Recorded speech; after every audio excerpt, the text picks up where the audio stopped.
Officials of the National Counter-Terrorism Center and secretaries of state government are gathered in this hall for a 3-day workshop on policy planning for effective national counter-terrorism in the country.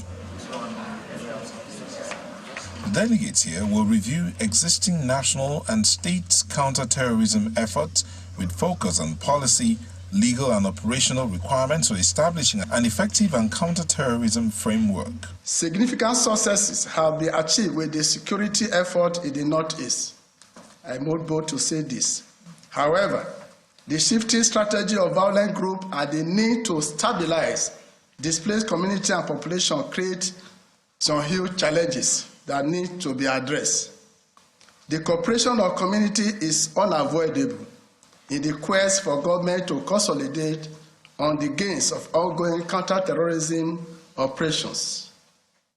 However, this effort could become counterproductive to national security in the absence of established policy and legislation, national ownership, and a coordination mechanism.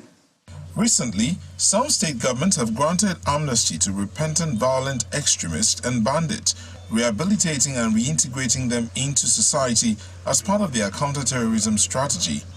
Similarly, the Nigerian Army's Operation Safe Corridor is an amnesty program which encourages armed non-state actors to surrender and get reintegrated.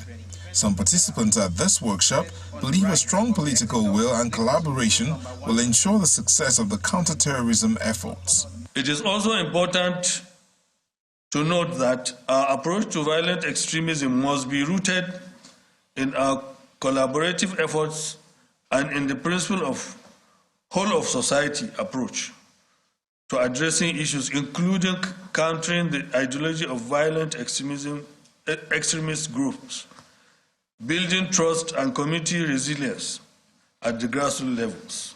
Targeted efforts to encourage and facilitate defection can have a great effect as it damages the narrative of legitimacy of non-state actor groups. We've seen that in what we are carrying out in National Counter-Terrorism Center. What we had in Borno State earlier was not what we have now.